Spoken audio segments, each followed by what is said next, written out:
Champions trophy میں بھارت نے پاکستان کو 6 وکٹوں سے ہرا دیا۔ بھارت نے 242 رنز کا ہدف بآسانی حاصل کر لیا۔ ایونٹ میں پاکستان کی مسلسل دوسری شکست۔ Player of the match Virat Kohli کی وننگ ہٹ کے ساتھ ناقابل شکست سنچری۔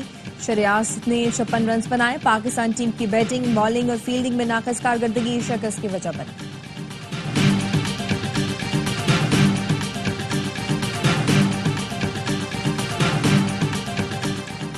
پاکستانی بیٹرز نے بڑے مقابلے میں بھی روایت نہ بدلی۔ بیماری وہی پرانی، ڈاٹ بال کا انبار لگانا بن گئی پاکستانی بیٹرز کی نشانی۔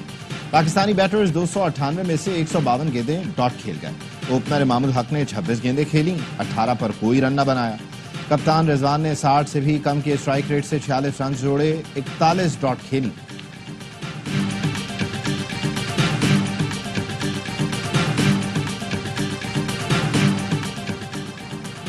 ایسے بڑے مقابلوں میں ڈاٹ بال کھیلنا جرم ہے۔ سمجھ ہی نہیں آیا کہ بلے باز کرنا کیا چاہ رہے تھے۔ سابق کرکٹر کامران اکمل کی آروائی کی اسپیشل ٹرانسمیشن میں گفتگو، کہا شروع سے پاکستان ٹیم پریشر میں کھیل رہی تھی۔ پاکستانی بلے بازوں نے 35 اوور تک ڈر ڈر کر بیٹنگ کی۔ باسط علی نے کہا کہ ٹاپ آرڈر پھر ناکام ثابت ہوا۔ 7ویں نمبر کے بیٹر نے آ کر چھکے لگائے، مگر جن پر زیادہ ذمہ داری تھی انہوں نے کچھ نہ کیا۔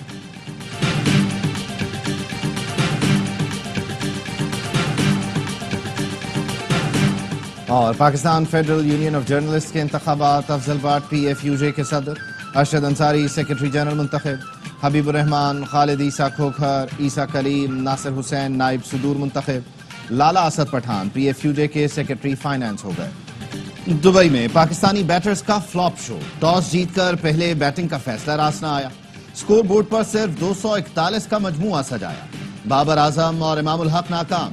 41 کے مجموعی سکور پر کنگ 23 رنز بنا کر وکٹ دے کر چلتے بنے۔ فخر کی جگہ ٹیم میں شامل ہونے والے امام نے 10 رنز کے لیے 26 گیندوں کا سامنا کیا۔ پاور پلے میں چھکا لگایا، نہ چوکا۔ غلط رن لیتے ہوئے وکٹ تحفے میں دے دی۔ سعود اور رضوان نے تیسری وکٹ کے لیے 104 رنز کا اضافہ کیا، لیکن سلو کھیلنے والے کپتان ہمیشہ کی طرح سیٹ ہو کر 46 رنز پر پویلین لوٹ گئے۔ سعود شکیل بھی کپتان کی جدائی زیادہ دیر تک برداشت نہ کر سکے اور 62 رنز پر آؤٹ ہو گئے۔ طیب طاہر 4 رنز کے مہمان ثابت ہوئے۔ نائب کپتان سلمان علی آغا 19 رنز بنا سکے۔ شاہین 0، نسیم شاہ 14، حارث رؤوف 8 رنز پر چلتے بنے۔ خوشدل شاہ نے 38 رنز کی اننگز کھیلی۔ پاکستانی بیٹرز پورے 50 اوورز بھی نہ کھیل پائے۔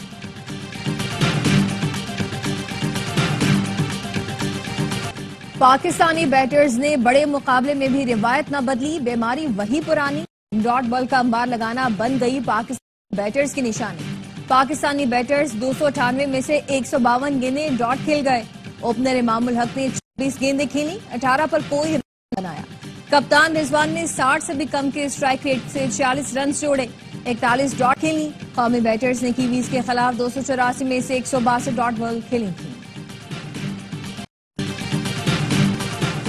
ARY نیٹ ورک کے صدر اور سی ای او سلمان اقبال کا دبئی میں وزیر داخلہ اور chairman P C B Mohsin Naqvi کے اعزاز میں عشائیہ۔ تقریب میں بھارتی کرکٹ بورڈ کے نائب شرکت، سابق کپتان وسیم اکرم، سابق chairman P C B Najam Sethi سمیت شخصیات اور مہمان بھی عشائیے میں شریک۔ ہم نے تو بلایا تھا، آپ ہی نہیں آئے، 7 میچ دیکھتے تو مزہ آتا۔ پاکستان کرکٹ بورڈ کے چیئرمین محسن نقوی کا بھارتی کرکٹ بورڈ کے نائب صدر سے ہنستے مسکراتے شکوہ۔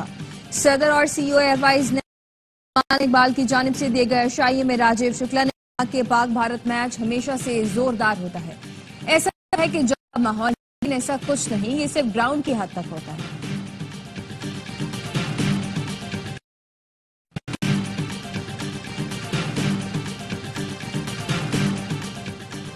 وزیر اعظم شہباز شریف 2 روزہ دورے پر آذربائیجان پہنچ گئے۔ باکو میں آذربائیجان کے اول نائب وزیر اعظم، نائب وزیر خارجہ، سفیر اور دینی ارسی حکام نے استقبال کیا۔ وزیر اعظم شہباز شریف آذربائیجان کے صدر اور دیگر اعلی حکام سے ملاقات، دونوں کے درمیان مختلف شعبوں میں معاہدوں اور احمدی یادداشتوں پر۔ شہباز شریف باکو میں پاکستان آذربائیجان بزنس کونسل سے بھی خطاب کریں۔ وزیر اعظم اسحاق ڈار، وزیر تجارت جامع خان، اطلاعات عطا طارق، چودھری صالح اور طارق فاطمی بھی وزیر اعظم ہیں۔ وزیر خزانہ محمد اورنگزیب نے بجٹ میں تنخواہ دار طبقے اور پیداواری سیکٹر پر عائد ٹیکس کا جائزہ لینے کا عندیہ دے دیا. کہا کہ تنخواہ دار طبقے اور پیداواری سیکٹر پر ٹیکسوں کے بوجھ کا احساس ہے. اوورسیز پاکستان ناراضی کی باتوں میں حقیقت ریکارڈ ترسیلات نظر آ رہی ہیں اور سارے اہداف سامنے ہیں. ریئل اسٹیٹ سیکٹر میں خیرائیاں اور بازی نہیں چلے گی.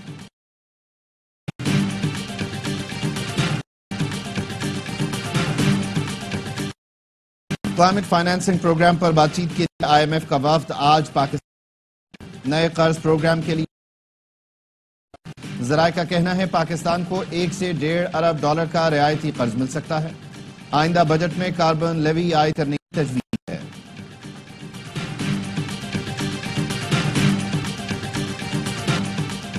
اڈیالہ جیل میں موجود شخص سیاسی قیدی نہیں ڈاکو ہے. وفاقی وزیر حسن اقبال کا حسن عبدال کہا ہمیں چور ڈاکو کہنے والے کی حقیقت سامنے آئی تو خود 64 ارب روپے کا ڈاکو نکلا. عطا تارڑ کہتے ہیں کہ ملک میں دہشت گردی اس لیے واپس آئی کیونکہ ایک حکومت نے فیصلہ کیا تھا کہ یہ بہت اچھے لوگ ہیں اسلام اور دراصل یہ بھتہ خور ہیں اور برے لوگ، ان کا خاتمہ کر کے رہیں گے.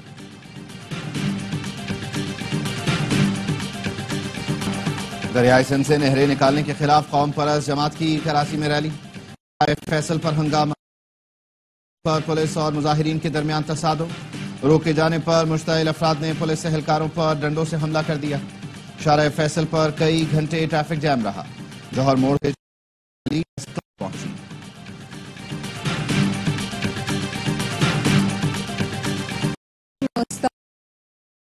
شہریوں کی بڑی ڈیفنس کے قبرستان میں تدفین. مصطفیٰ عامر قتل کیس میں گرفتار ملزم ساحر حسن ساحر کی گرفتاری پر ایس آئی یو کا موقف سامنے آ گیا. منشیات فروشوں کے خلاف چھاپوں کے دوران ساحر حسن اور سنیل ساحر کو گرفتار کیا گیا. S S P Shoaib Memon نے بتایا کہ ملزمان کے خلاف منشیات منگوا کر ڈیفنس اور گزری میں سپلائی کرتے تھے. ملزمان سے ویٹ کے 5 پیکٹ شراب، 2 لیٹر بوتل اور 2 کین بیئر بھی برآمد ہوئے. اس سے پہلے پولیس نے بتایا تھا ساحر حسن ارمغان کو بھی منشیات فروخت کرتا تھا. ملزم کے قبضے سے 50 لاکھ کی غیر ملکی منشیات ملی ہے.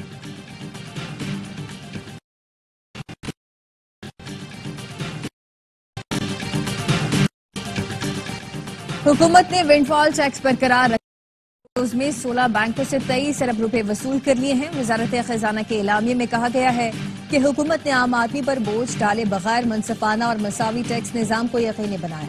یہ سنگ میں وزیر اعظم شریف کی دانشمندانہ قیادت میں ممکن ہوا. اسٹیٹ بینک اور چیئرمین ایف بی آر نے کلیدی کردار ادا کیا. دہائیوں سے اداروں نے معاشی بے ضابطگیوں سے غیر معمولی منافع کمایا. ٹیکس کا بوجھ غیر پر کم آمدن والوں کو برداشت کرنا پڑا. پاکستان کسی بھی ملک سے حملے کا جواب دینے کی بھرپور صلاحیت رکھتا ہے. نائب وزیر اعظم اور وزیر خارجہ اسعد ڈار کا ترک چینل کو انٹرویو. بولے افغانستان سے کہا ہے اپنی سرزمین دہشت گردی کے لیے استعمال نہ ہونے دیں. پاکستان افغانستان میں امن کا خواہاں ہے. طالبان کے اقتدار میں آنے کے بعد 6 لاکھ افغان شہری پاکستان آئے. امریکہ سمیت تیسرے ملک میں آبادکاری کی درخواست دی ہے.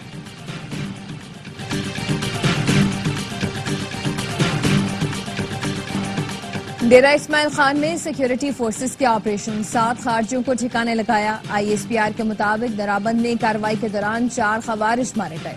دوسرا آپریشن منڈی میں کیا گیا جہاں 3 خارجی ہلاک ہو گئے. ہلاک خوارج دہشت گردی کی مختلف کارروائیوں میں ملوث تھے.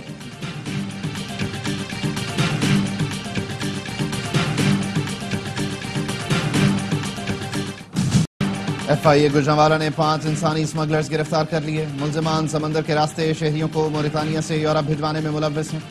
ترجمان ایف آئی اے کا کہنا ہے ملزمان نے لوگوں کو بیرون ملک بھجوانے کے لیے فی کس 25 سے 40 لاکھ روپے لیے تھے. ڈائریکٹر گوجرانوالہ زون کہتے ہیں ملزمان کی نشاندہی پر مزید گرفتار.